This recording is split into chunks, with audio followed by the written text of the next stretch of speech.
Et le mot qui correspond le mieux, qui convient le mieux à tout ce qui échappe à la science, c'est le mot croire. Croire en soi, croire en l'autre, croire en ses projets, croire en Day One. Et moi j'ai la croyance que quand j'accompagne des dirigeants et des entreprises au changement, que ça passe par l'expérience. Et du coup j'ai envie de vous embarquer ce matin dans une petite expérience. Mais pour ça, il faut que je revienne quelques années en arrière, en 72. 72, c'est l'année où pour la dernière fois, Apollo 17 a amené des hommes sur la Lune, des astronautes. Et qu'est-ce que ces astronautes ont découvert? Ils ont découvert la Terre. Et avec quoi ils sont revenus? Ils sont revenus avec une image magnifique, la première image de la Terre. Et qu'est-ce qu'ils ont découvert? Ils ont découvert que la Terre était ronde. Ah oui, pour nous c'est évident que la Terre est ronde. Mais on ne le savait pas avant. Ils ont aussi découvert que la Terre était ronde, mais avec des bords finis. Puis ils ont découvert que la Terre était magnifique. Et donc ils en sont tombés amoureux. Et de là, les mouvements écologiques sont nés. Cette photo, c'est la photo la plus reproduite au monde, elle s'appelle la photo Blue Marble. Depuis, plus de 564 astronautes sont partis dans l'espace. Et ils sont tous revenus avec au moins une chose en commun. C'est de se dire qu'il n'y a rien de plus beau, pas un paysage, pas une photo, plus beau que cette image de la Terre et de l'espace. Alors nous, on ne va pas vraiment avoir la chance d'aller dans l'espace, sauf si Denis Jacquet décide que dans le mouvement Day One, dans quelques années, on y arrive. Mais quand même, avec l'expérience que je vais vous faire vivre, vous allez voir des images uniques dans l'histoire de l'humanité. Et quand je dis uniques, ce sont des images qui viennent de la NASA. Un projet rêvé par Al Gore, qui a décidé il y a quelques années de lancer un satellite, un tout petit, imaginez un tout petit satellite qui a parcouru 1,5 million de kilomètres. Et il est arrivé à un point stratégique dans l'univers, le point L1, le point Lagrange. C'est le seul point dans l'univers où ce satellite peut rester fixe, parce qu'il est coincé en gros entre l'attraction de la Terre et l'attraction du Soleil. Et du coup, ses forces s'annulent. Et ce satellite qui est là prend des photos de la Terre, éclairée par le Soleil.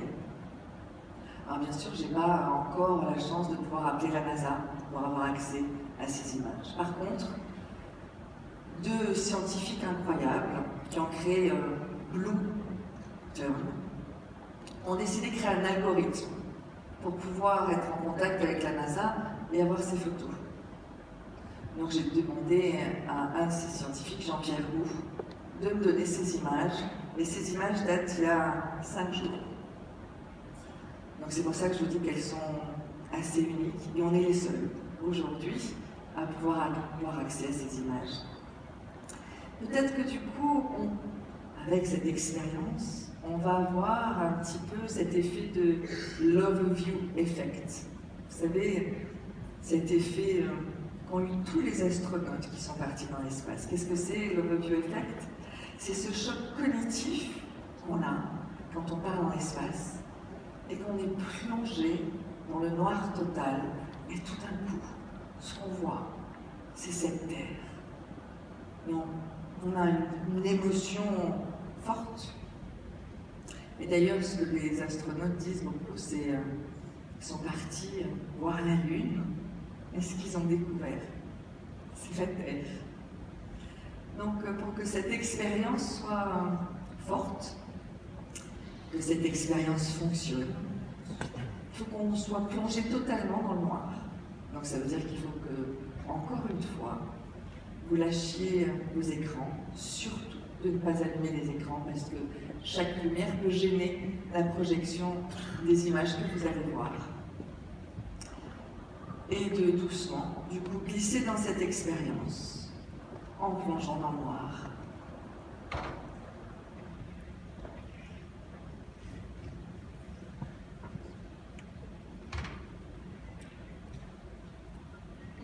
peut s'installer confortablement et de prendre juste une petite respiration, de se mettre en contact justement avec sa respiration.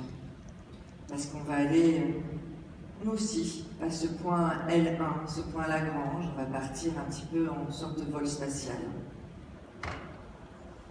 Et je vous propose d'abord de fermer les yeux, vraiment fermer les yeux. Je vous encourage à suivre mes consignes pour essayer de vivre cette expérience au mieux. Et une fois que vous avez les yeux fermés, vous imaginez que voilà, vous êtes assis dans la nuit, dans la nature, sur la terre, et au-dessus de vous, il y a ce ciel étoilé qui vous contemple. Et quand vous regardez ce ciel étoilé, vous ressentez la présence de toutes les étoiles, de toutes les planètes. Vous ressentez même peut-être une attirance vers l'espace, juste en regardant les étoiles. Et en ressentant cette attirance, vous sentez que vous commencez à voyager, à prendre de la hauteur, à prendre encore plus de distance. Et vous continuez à voyager.